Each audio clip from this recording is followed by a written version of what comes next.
Policy کے اوپر آ جاتے ہیں. افغانستان سے جو غیر قانونی طور پر لوگ یہاں پر آئے ہوئے ہیں اور دوسرے ممالک سے جو غیر قانونی طور پر لوگ آئے ہوئے ہیں ان کی ایک ڈیڈ لائن ہے, میرے خیال میں 4 دن میں ختم ہو رہی ہے, وہ 3-4 دن کے اندر.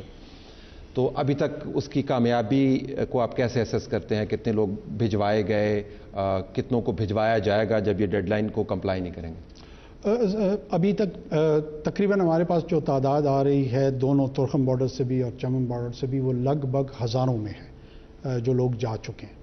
اور بہت سارے لوگ حکومت کی سنجیدگی کو دیکھتے ہوئے والنٹری ریٹرن پہ بھی آمادہ نظر آتے ہیں. کوئی اسپیسیفک نمبر ہے؟ Do you have a number like? نہیں, اسپیسیفک نمبر تو اس وقت میرے پاس اس وقت اسپیسیفک نمبر نہیں ہے, لیکن جنرل پالیسی ٹرانسلیٹ ہو رہی ہے اور وہ ہزاروں کی تعداد میں ہے.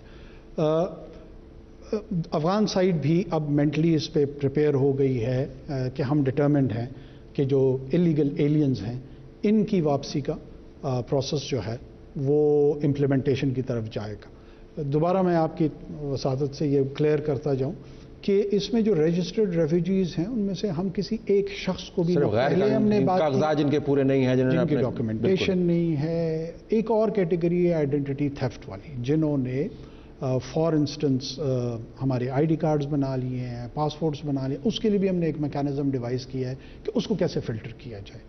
ایسے نہ ہو کہ ہماری لوکل پاپولیشن اس کا ابیوز ہونا شروع نہ ہو جائے. ہماری ایک بہت بڑی پشتون پاپولیشن ہے.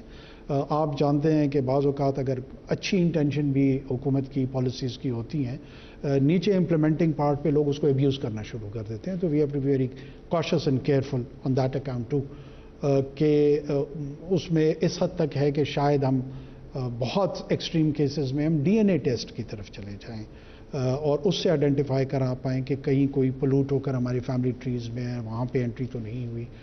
اور ایک انسینٹو بیسڈ بھی میکانزم ہم وہاں پہ وہ کرنا چاہتے ہیں کہ جو لوگ والنٹریلی وڈرا کریں گے تو ان کو کیسے انسینٹیوائز کیا جائے کہ جو اس سسٹم سے ایک والنٹیئر ایگزٹ کا عمل کیا ہوگا. کیونکہ ظاہر جو غیر قانونی طور پر آیا ہوا ہے, جس نے نظام کو دھوکہ دے کر اپنے پنجے یہاں پہ جمائے ہوئے ہیں, قدم جمائے ہوئے ہیں, خاندانوں کو لے کے آیا ہوا ہے, از خود تو وہ آئے گا نہیں ڈی این اے کے لیے. تو اب ان کو پکڑنا پڑے گا, ان کو آئیڈینٹیفائی کرنا پڑے گا, اس کی ان کی لوکیشن جاننی پڑے گی. بڑا الیبوریٹ آپریشن ہوگا. دس از ٹرو. ہم نے نادرا میں ان کو ٹاسک تو کر دیا.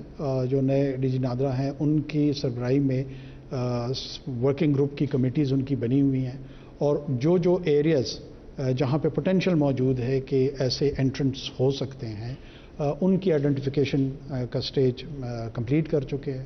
اس کے بعد فلٹر آؤٹ کرنا ایک ہولسم میکانزم ہے اور ایکسرسائز ہے, چل رہی ہے اس میں. تو ہمارے لیے ذرا تصویر بنائیے گا تاکہ ابہام نہ رہے, کیونکہ پہلی مرتبہ بھی جب یہ پالیسی اناؤنس ہوئی تھی اس کی خد و خال عمومی سامنے آیا تھا تو لگ یوں رہا تھا کہ دھکے سے سب کو نکال دیا جائے. پھر فارن آفس کی طرف سے وضاحت آئی, آپ نے اپنی پریس کانفرنس میں بھی وضاحت کی کہ کون کون سی کیٹیگریز ہیں, انفارمیشن منسٹری کی طرف سے بھی وضاحت اس کی آئی, تو کافی تسلی ہوئی. تو اب بھی عوام کو دور کرنے کے لیے تو جب یہ ڈیڈ لائن ختم ہو جائے گی تو اس کے بعد ریاست پاکستان کیا کر رہی ہوگی تاکہ واضح ہو جائے کہ ہونے کیا جانا؟ دیکھیں, جیسی وہ ڈیڈ لائن ختم ہوگی اس کے بعد جو لا کا جو انفورسمنٹ پارٹ ہے جس میں فورس بھی شامل ہے اس کا اطلاق شاید زیادہ افیکٹو انداز میں نظر آنا شروع ہو جائے. کہیں پہ اسپاٹک چیکنگز ہوں گی, کہیں پہ جو ہے نا بڑی آرگنائزڈ قسم کی چیک پوسٹس کا قیام لایا جائے گا.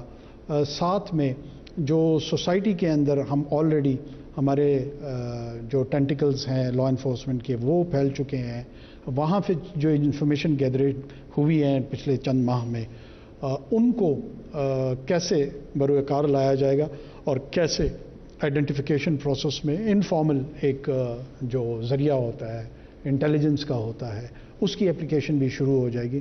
تو مجھے امید ہے کہ پکڑ کے واپس نہیں بھیجا جائے گا, پکڑ کے واپس ڈیپورٹ بھی کریں گے. بالکل ڈیپورٹ کریں گے اور ہماری افغان سائڈ سے بھی بات ہو رہی ہے, وہ بھی غالباً اپنے شہریوں کو لینے کے لیے تیار ہیں. اور ہمیں امید ہے کہ ہم ساتھ میں یہ بھی وضاحت کروں, ایسا نہیں ہے کہ ہم نے ان کی پرپیچول انٹری بین لگا دی ہے. جو لوگ وہاں جائیں یہ اپنے ٹریول ڈاکومنٹس اپنے ممالک سے ان کا وصول کریں, اپنے پاسپورٹس بنوائیں, ہمارے مشنز میں جائیں, جس پرپس کے لیے واپس آنا چاہتے ہیں, ایجوکیشن کے لیے آنا چاہتے ہیں, میڈیکل کے لیے آنا چاہتے ہیں, بزنس کے آنا چاہتے ہیں, وہ ویزا پروسیس کریں. اور قانونی رستہ کھلا ہوا ہے, باقی رستے آپ قانونی رستہ انکریج کریں گے, اس کو انسینٹیوائز کریں گے, ویزا رجیم کو بہتر کرنے کی کوشش کریں گے.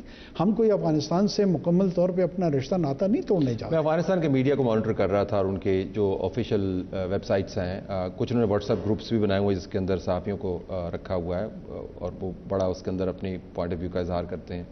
انتہائی ناخوش ہیں.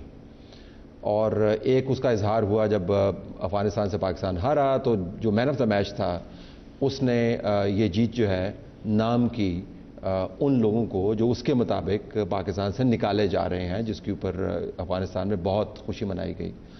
سو بنیادی طور پر تو ہمارے تعلقات بہت برے ہو گئے ہیں جب سے ہم نے اس پالیسی کا اجرا کیا ہے. Is that a factor in your assessment? دیکھیں, میں جب 50 سال کے دورانیے میں دیکھتا ہوں جہاں پر یہ غیر قانونی مقیم, قانونی طور پہ ریفیوجی مقیم اور آئیڈینٹی تھیفٹ کی کیٹیگری کے لوگ بھی مقیم, تب بھی افغان سائیڈ میں بہت زیادہ خوشگوار جذبات پاکستان کے لیے میں نے نہیں پائی. بڑی بدقسمتی. وہ تو بارڈر کو بھی نہیں مانتے تھے نا جی, وہ ڈیورنڈ لینڈ کہتے ہیں اس کو. ڈیورنڈ لینڈ کہتے ہیں, ہم اسے انٹرنیشنل بارڈر سمجھتے ہیں. تو مجھے نہیں لگتا کہ اس مخصوص پالیسیز نے اس میں کنٹریبیوٹ کیا. آپ نے 50 لاکھ لوگوں کو لگ بھگ 50 سال کے قریب ہوسٹ کیا ہے. آپ کے مقابلے میں شاید 5000 افغان بھی ہندوستان میں نہیں ہیں, لیکن ایک سیکشن ان کا جو ہے نا وہ ہندوستان کو بہتر سمجھتا ہے اور پاکستان پہ تسلسل کے ساتھ تبرہ بھیجتا ہے. پاکستان, میں شاید ایز اے پشتون بھی اس کو دیکھتا ہوں کہ افغانستان کا جو کویگمائر ہے, اس کی جو انفارچونیٹ صورتحال ہے, اور افغانس نے بڑا سفر کیا, اس میں کوئی دو رائے نہیں ہے. میں بہت نیوٹرل ہو کر اس کو اگر دیکھتا ہوں تو اس میں جی سی سی کنٹریز کا بھی ہاتھ ہے, امریکہ کا بھی ہاتھ ہے, یورپ کا بھی ہاتھ ہے, فارمر سوویت یونین کا بھی ہاتھ ہے, ایران کا بھی ہاتھ ہے, کرنٹ سینٹرل ایشین اسٹیٹس کا بھی ہاتھ ہے, پاکستان کا بھی ہے. سب سے بڑھ کر افغانس کا اپنا بھی ہے. امیر اکبر خیبر کو جو 1979 میں ان کو ہلاک کیا گیا اور اس کے نتیجے میں سردار داؤد کو کسی پاکستانی انٹیلیجنس کے کہنے پہ ان کی شہادت ان کے خاندان کی نہیں ہوئی, اور خلق اور پرچم نے جس طریقے سے فورسفل ٹیک اوور کیا وہ افغانس تھے. پھر اس کا جو ریئیکشن, میں کنکلوڈ کر دوں, تبرہ جو ہے نا وہ ایکسکلوسیولی پاکستان کے حصے میں آتا ہے. نئی جنریشن جو ہے جس کو ریپرزینٹ کر رہا تھا افغانستان کی ٹیم کا وہ کھلاڑی جس کی عمر شاید 19 سال ہے, اس کو ان تمام حقائق سے کوئی غرض نہیں ہے. اس کے لیے جو نیا سمبلزم ہے وہ یہ ہے کہ ہمیں یہاں سے نکالا جا رہا ہے. اس وجہ سے میں گزارش کر رہا تھا کہ یہ ایک نیا ریڈ فلیگ ہے یا ریڈ ریگ ہے جو ہم نے افغانوں کو دیا ہے, اور وہ ہندوستان کے قریب جا رہے ہیں. اور ہماری پالیسی کا ایک مقصد رہا ہے کہ 2 فرنٹ سناریو نہ رہے, ہندوستان افغانستان کے اندر انفلوئنس نہ جمائے. تو لگتا ہے کہ اس پالیسی کی امپلیمنٹیشن کے بارے میں جو خدشات ہیں انہوں نے اس 2 فرنٹ سناریو کو ذرا ایگریویٹ کر دیا, یہ ایشو. دیکھیں, میں آپ کو بتاؤں کہ آپ کو ساتھ میں جو چیلنج آ رہا ہے, میرے 19 سال کے لڑکے کو یہ پتہ ہے کہ افغانستان سے ٹی ٹی پی کے تشکیل ہوتی ہے, اور میرے بارڈر ایریا میں جہاں پہ پرائمریلی پشتون پاپولیشن ہے وہ خودکش حملہ میں مارے جاتے ہیں, وہ میری مسجدوں میں مارے جاتے ہیں, وہ میرے عبادت گاہوں میں مارے جاتے ہیں, سویلین سائٹ شہید ہو رہی ہے, پولیس کے ہو رہی ہے, افواج کے لوگ ہو رہے ہیں. اب اس کے بعد بھی اگر میں نے یہ دیکھنا ہے کہ یہ 19 سال کا نوجوان میرے متعلق کیا سوچ رہا ہے, بالکل سوچنا چاہیے, یقیناً سوچنا چاہیے, لیکن اس 19 سال کے نوجوان کو یہ بتانا بھی ضروری ہے کہ تمہاری جانب سے میری قتل و غارت گری ہو رہی ہے اور یہ مزید قابل قبول نہیں ہے. ٹی ٹی پی کے حملوں کا افغانوں کو نکالنے سے کیا تعلق ہے؟ دیکھیں, بہت گہرا تعلق ہے. وہ گہرا تعلق یہ ہے کہ ہم یہ ریگولیٹڈ موومنٹ اس لیے چاہتے ہیں کہ نہ جو ہمارے طرف کے لوگ ہیں اگر وہ چاہتے ہیں کہ ان کو واپس بھیجیں تو ہمارے ہینڈ اوور کر دیں, ہم لینے کو تیار ہیں, بھیج دیں ان کو. کیونکہ وہ بھی میں سمجھتا ہوں کہ اللیگلز ہیں. یا تو ان کو اگر کسی نے افغان شہریت دی ہے اور قبولیت دی ہے تب بھی ہمیں کلیئرٹی ہو جائے گی. اگر نہیں دی ہے تو ہم یہ سمجھتے ہیں کہ وہ غیر قانونی طور پہ وہاں مقیم. ٹی ٹی پی کے لوگ ہیں, ہم یہ کہہ رہے ہیں کہ وہ ہمیں دے دیں.